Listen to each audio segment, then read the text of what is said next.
Jai Hind, Jai Bharat, and welcome to Dev Talks. This is Adi Achin. Back with popular demand is Chris Chappell from China Uncensored, who's going to tell us what's happening behind the red curtain, China Uncensored. So, hello and welcome to the show. It was a great interaction last time, as a matter of fact, and got some insights which I could personally work on as well. But my question to open up this conversation is what's up with Xi Jinping? What's up with his cabinet? The foreign minister goes missing, and it's quite an embarrassment, whatever said and done. Yeah, it's a real surprise because in particular, the guy Qin Gang was considered to be a close Xi Jinping ally. So his sudden removal is very strange. He essentially went missing about a month ago. There was no real official explanation given. He was supposed to be at a meeting, and there was some announcement that he was sick, and then nothing else. And a month later, people are beginning to wonder, hey, what's going on with him? Um, there's some rumors that he was engaged in an affair with an anchor from a Chinese state-run media, Phoenix TV. I don't know if that's true or not. It makes things a little juicy, but generally, what we've seen this pattern happen a lot over the years in China, where a high-ranking official will disappear, then eventually there'll be some kind of charge put against him. But the interesting thing about this is, as I said, Qin Gang was considered a Xi Jinping ally. Usually, this kind of process goes for people who are Xi Jinping's enemies. It really began at the beginning with Bo Xilai and Zhou Yangkang, working your way up the ladder, purging officials. So there are a lot of questions that are still unanswered about this whole affair. So I'm keeping an eye on it. I can't say much right now because it's weird. It's weird. And, that's the joy of a communist system. There's always weird things going on. Sorry, I can't hear you. I'm sorry. One would expect China to be a little more quiet in terms of putting out these kind of things and actually handling this stuff a little better. China has been not bad at its communication, and I keep saying that to a lot of people in India that we need to learn a little bit from them. But where did they go wrong? I mean, how did they get the communication so wrong?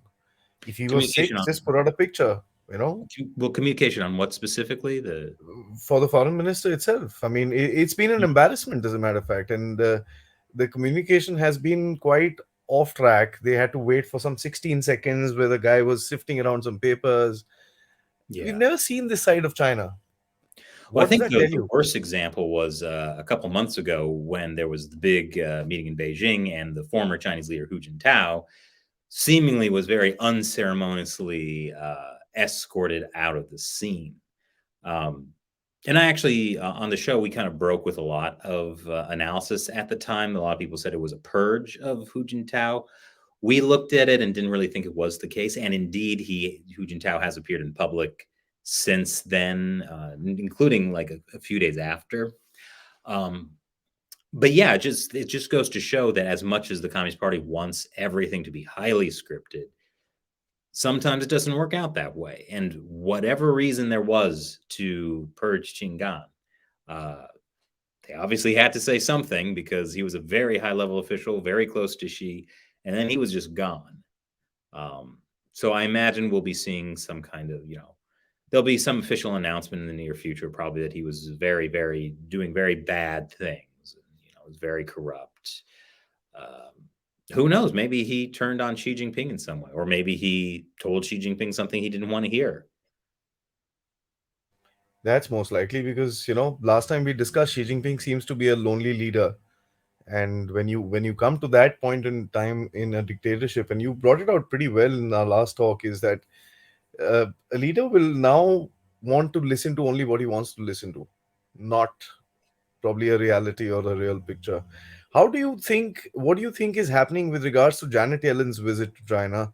There have been two sides of the story. One is that she literally read out the riot act and told him, listen, you're already in default. You're planning to dump our dollars. Fair enough. We know where your money is stuck. You see what happened to Russia? we can do that to you as well. That's one story. And Kissinger was sent to kind of just, okay, it's okay, I'll talk to them, relax, don't worry about it. You know, calm things down a bit after Janet Yellen's Riot Act. And the other side of the story is that the USA literally bent down and wanted to, make a deal with China in some way. Yeah. Well, I like the idea of the first story a lot more. Unfortunately, I tend to lean on the second side of the story.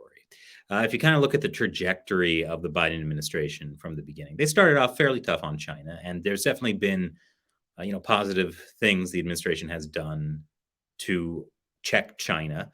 A lot of the chip and semiconductor restrictions; those are very good. However, in any U.S. administration, there's always people who belong to the Kissinger school of engagement with China, that we have to work with them, we have to engage with them. And you saw that conflict come up when the Biden administration officially announced its China policy about a year ago, which was very late in the administration, frankly, to only come up with your China policy after over a year. But you saw it was like it was almost bipolar. There was like half of it was talking about how China is a serious threat. They're committing genocide. And then there was this other part about how, well, we have to work with them, especially on climate change, which makes no sense. Like, you can't work with somebody who's trying to destroy you and is committing genocide and uses rape as a form of torture.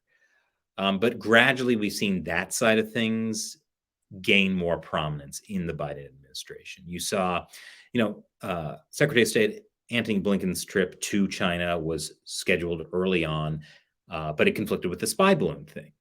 And it seemed like they tried to downplay the spy balloon, keep it out of the news, because they wanted that meeting to happen. And then reluctantly, when that story became too big in American news media, they kind of had to scrap that meeting at the last minute. But ever since then, they have been desperately trying to get access to Chinese officials, because the Biden administration has always talked about, Biden called it relentless diplomacy. And now the Chinese Communist Party knows that if, hey, they want to talk to us real bad, we'll just cut off access and get them to do whatever we want. And so you saw when Secretary of State Blinken actually got his trip to China, it was the same week that the U.S. was supposed to release their COVID investigation.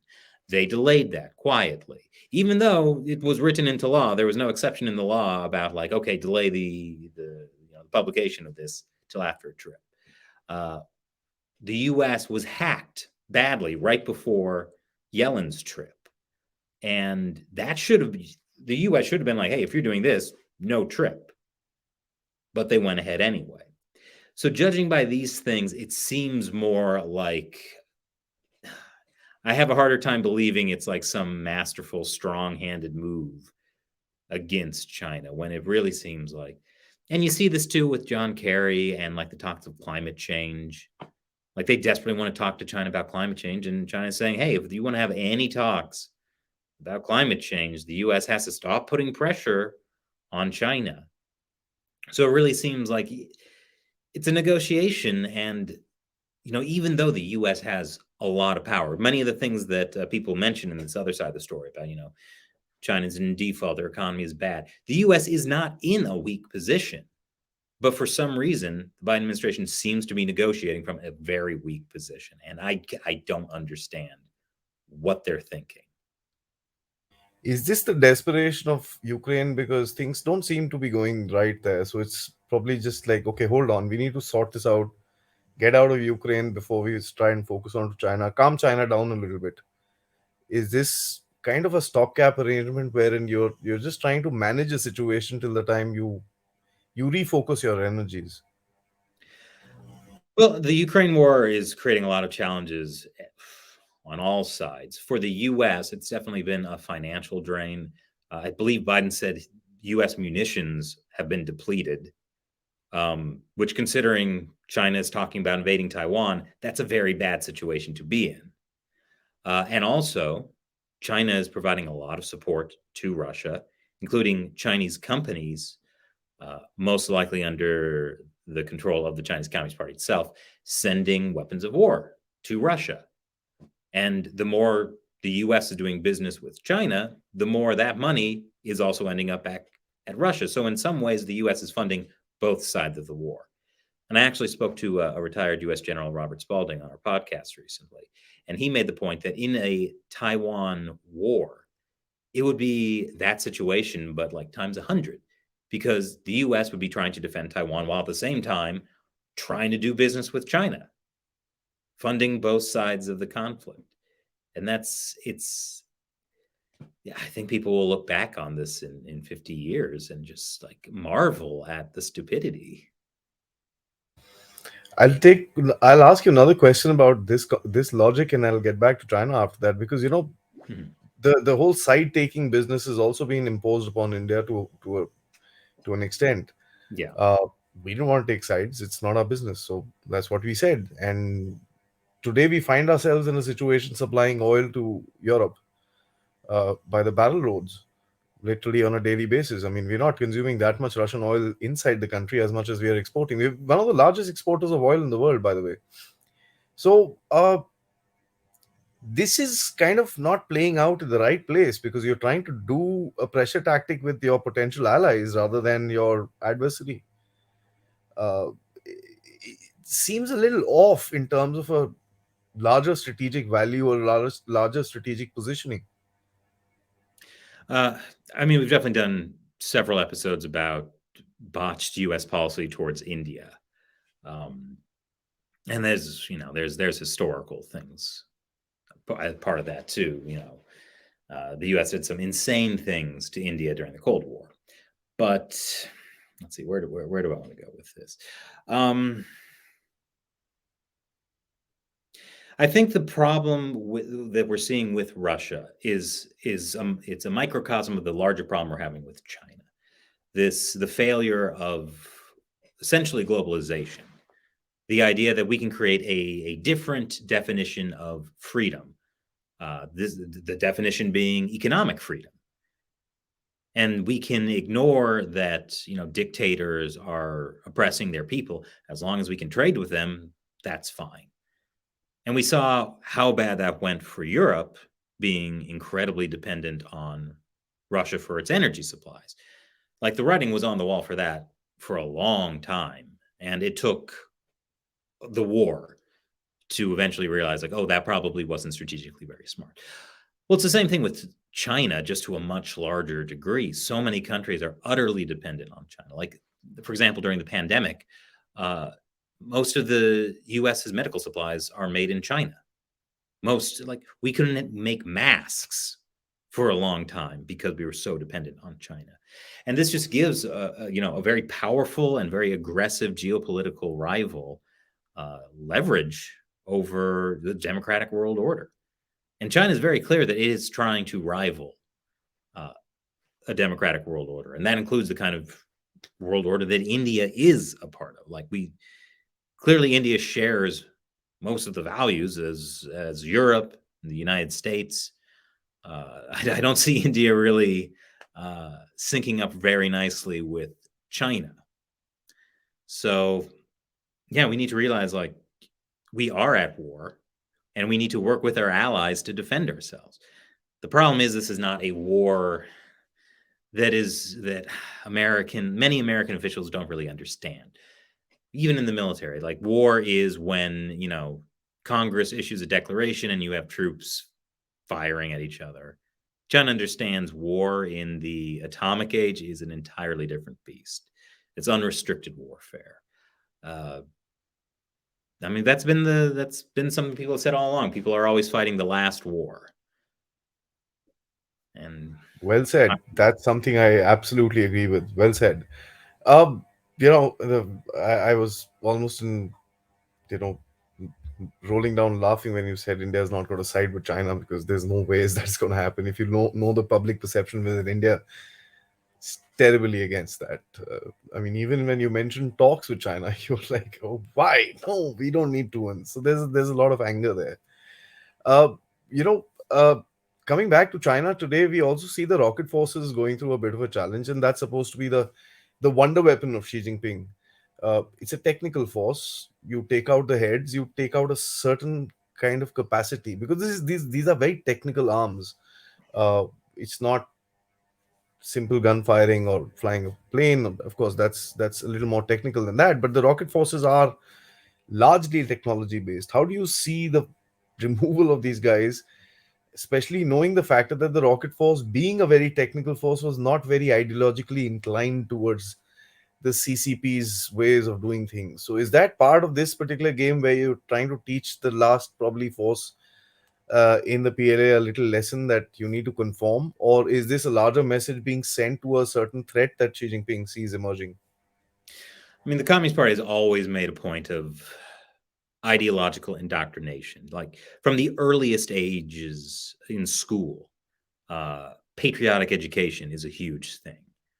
Uh, so, and also part of military training is, I forget the exact statistic, but there was some breakdown of how much time Chinese officers and soldiers spend training different things, and a huge part of it is ideological education. And remember, the PLA, you can't think of it as China's military. It's the Communist Party's military. The Communist Party was a guerrilla force that took over China by force. The PLA is the armed wing of that. So for and to compare that to the United States, that would be like if the US didn't have a military, the Democratic Party or the Republican Party had a military, and that was the military. That's a one party state. But I think ideological education is a big concern of Xi Jinping right now. We see him talking a lot about, well, first of all, Xi Jinping thoughts for socialism with Chinese characteristics for a new era. The interesting thing is he's also trying to combine that with what he's calling traditional Chinese culture. And the issue is China right now is kind of the communist ideology is collapsing. The economy is falling apart pretty transparently. Youth unemployment, I think it's over 21% right now. I've heard figures it's going to go even higher.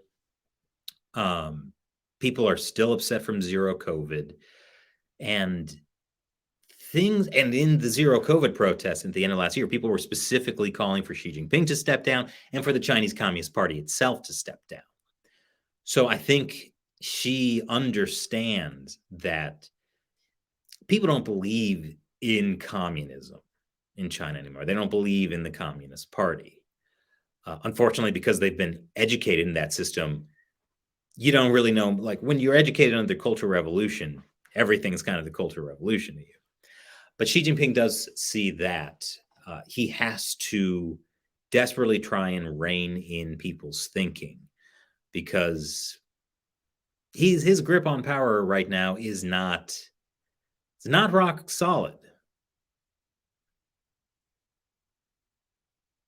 That's very interesting for a dictator who's termed as the emperor of China by a lot many. Uh, I mean, pardon me for using that, China files or China lovers, if I may. Uh, he's supposed to be the king emperor with the mandate of heaven, and you're trying to tell us that there is a bit of a slippery slope that he's on. Is this with regards to the situation within China, or is this with regards to the situation within the CCP? Because, I mean, you'll agree with me, they're two different things. Definitely. There's a lot of good reason people say that Xi Jinping is like a Mao, is like a god emperor.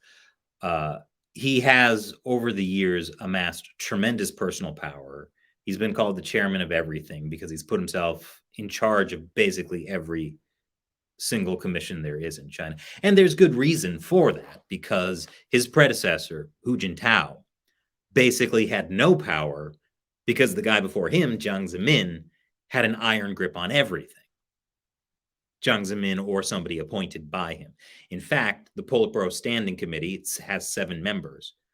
When Jiang Zemin stepped down, he got it increased to 9 members and filled it with most of his people. So Hu Jintao was surrounded by just more opponents. So obviously, when Xi Jinping came to power, not being aligned with Jiang Zemin, he had to make this mass power grab because otherwise he would have been purged. And so it does show that he is a very clever statesman to have been able to survive up until today. I mean, his tenure started off with a coup attempt against him by Bo Xilai and Zhou Yongkang. So there is good reason to point to Xi and say he is the most powerful leader China's had in a long time. But again, at the same time, when you're at the top, you have a long way to fall.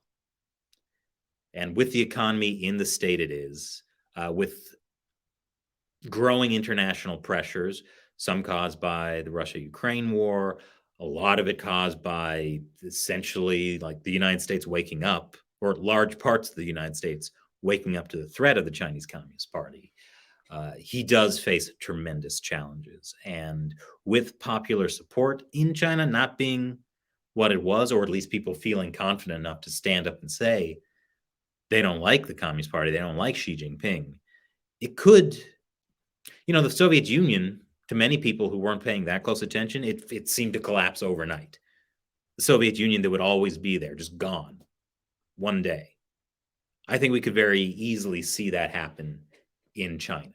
Just one day, to people outside, says, what happened? The Communist Party collapsed.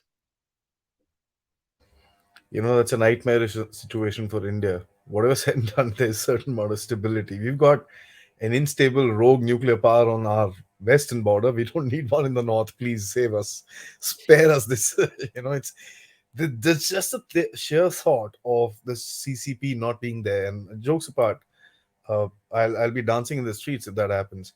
Uh, but just the sheer factor that there is a possibility of stuff like this, and this, you're not the first person who's talking about this.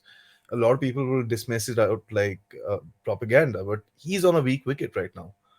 He's pretty much on a weak wicket, and there's no question about it. My question is about continuity. The CCP has to have a certain model built within itself with regards to continuity. I mean, you may not become a superpower, but you don't want to lose your power in China, which is just a normal power. Fair enough, it's a moderate power. They still need to be in control. What is the corrective mechanism that the CCP has built up over the years? There's something known as the party elders. uh, there's a lot of back end which actually takes place behind closed doors. Do you think all that has been rubbished by this guy, or because we know that he's attacked both the factions? He's attacked the Shanghai faction and the CYL as well. uh, has he literally ruptured the continuity structure within the party itself? That's a good question. Let me think about that for a second. I think, I mean, inherently in a communist system, there's going to be instability because it's the ideology is built on struggle. You always have to be fighting an enemy, uh, and the Communist Party has been very good at fighting internal enemies, whether it's the counter revolutionaries, whatever that meant, landlords, intellectuals, Tibetans, Falun Gong, the Uyghurs. They're always fighting somebody, and they always have hostile foreign forces, primarily the United States, to fall back on. But eventually, like what happens to a society where that is the foundation? That's not something that can build anything. Really, the reason we have seen the Communist Party continue to be so successful is because primarily the U.S., but investment from all over the world, just the access to financial markets. That's been able to pump up and support the Chinese economy for decades more than it maybe would have lasted. Uh, how that will shake out going forward, it's very hard to tell. But I mean, that's why it's concerning to see sort of the reemergence of the Kissinger engagement school, and it's a really comforting lie. The idea of like, okay, things are really tense right now. We might get into conflict. Okay, let's just back off and do business, and that'll solve everything. Except the Communist Party is built on struggle, and it views the United States as an enemy. It is not, an equal partner. It's not the U.S. trading and dealing with a country that thinks and acts like it. It's a communist regime that wants to create a new world order, one that is in direct competition and conflict with the United States. You cannot have liberal democracy. You can't have freedoms in a communist system.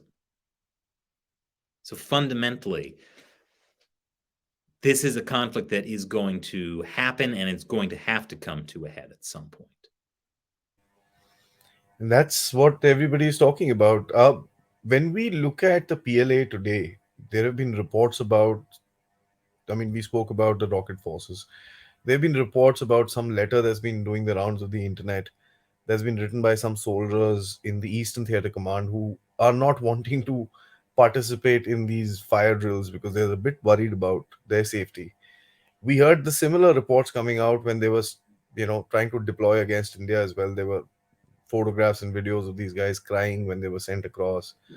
There was a whole lot of this stuff that started coming across. Now, you can push this off as propaganda as well, but then you can't push off everything as propaganda. Somewhere down the line, there is some reality to it because this has been spoken about by a lot of retired Chinese army officers that the will to fight is not as strong. Right now, that brings us into a bit of a challenge. Why? Because the Communist Party inherently would want to also kind of back off the tensions. Because they know what the reality is. I mean, you can be as megalomaniac sort of a leader, that's fine, but if you're gonna lose, you're gonna lose. You'll be hanging on the streets. That's what I'm curious about. What is their, you know, the SOS button? What do they do? This is the US, what you spoke about trying to engage with the Chinese. What would the Chinese do? Knowing the reality from within. Well, so that is why I say the United States has a really strong hand that it could play, because China is in a very weak position in many ways. Um, as for military power, I mean, I've talked about how youth unemployment is absurdly high. Many young people in China feel they have no future, that everything's hopeless. There's these social movements called like the lay flat movement or the let it rot movement, where they've basically given up on society. They think there's nothing for them. Will people like that see a military career as a great alternative to the hopelessness? Will they see fighting for the Communist Party as a nightmare that they don't want any part of? I think it might be that. Um, and the Chinese military has not had any actual combat experience in decades. I think since the war with Vietnam. I think that came after the war you guys had with them. There have been multiple firing incidents after that as well. 67 was another one, That's 75 true. was another one. So yeah, Vietnam came after 79. So Yeah. Um, but so yeah, how would the Chinese military do in an actual shooting match? That's really hard to say. The wild card always though is nuclear weapons. Would Xi Jinping use nuclear weapons on Taiwan or against the US if the US gets involved in Taiwan? I, Mao said he had no problem with China getting nuked because there's a billion Chinese people. If half of them are wiped out, then there's still 500 million people. So I think those numbers might not be quite right, but that essentially he said that he didn't care about a bunch of Chinese people getting wiped out by nukes. I can't imagine Xi Jinping feels too differently, or really anyone in the Chinese Communist Party. How would the United States feel about getting a nuke in Los Angeles or New York or DC? So that's the real scary question. If China makes it clear that it's willing to use nuclear weapons against Taiwan, the engagement school people in the U.S., they'll be arguing, hey, just let Taiwan go. We can let them have Taiwan. We can avoid nuclear war. We can get back to doing business. So yeah, the nuclear weapons are a wild card that it might not matter that Chinese youth don't want to fight for the military. Might not matter that the PLA doesn't have any actual combat experience. We could find ourselves in a real situation again where nuclear Armageddon is on the table. well, that's scary. I'm going to ask you a last question and let you go. I know you have a little paucity of time. Uh, the one thing that I kind of worry about with regards to China is their asymmetric capabilities. Mhm. Uh, their setup for actually infiltrating societies is very, very good. Yeah. Uh, that's the main threat that you have from the Chinese. Um, we see that in India. We have a incident happening in the east right now. There's a bit of a clash with people, and we know they're supplying weapons within. There's this little town called Ruili that they basically have a gun markets of South Asia. Uh, they sell a lot of weapons there. So there's marked Chinese weapons presence here. We know that the Chinese are also doing various things within the US as well with regards to society. They fund all sorts of movements and conferences, and it's the list goes on. That's where I find the threat, and I also am quite, I won't call it frustrated, but I'm not very happy with the response that the democratic world has been able to give to China with regards asymmetrics. Financials is separate. When you start hitting the society, that becomes a bit painful, especially for a communist system which sustains on balance. It's a very thin balance. Democratic societies are used to turmoil. They're used to, you guys had the January 6th. We guys had issues in Delhi and fires burning, this, that, all that stuff. But the next day, things back normal. People shout, people scream, people fight. But then, life goes on. It's not the same inside there. How do we implement, and how do we as a democratic alliance, if I may use that word very loosely, inflict that cost within the Chinese? Yeah, I mean, the foundation of the asymmetric warfare is China is using our freedoms to undermine our freedoms. Um, you know, Chinese state-run media has offices not far from the White House. And so what do you do about that? Well, you can't, the US has freedom of the press. And so China takes advantage of that.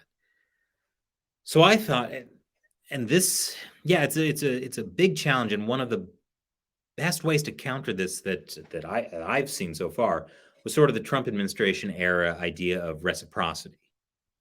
So Chinese media is allowed in the United States. Is US media allowed in China? If it's not, then we treat them like they treat us. How about US social media? Is Twitter, or X as I guess it's called now? I'm not sure.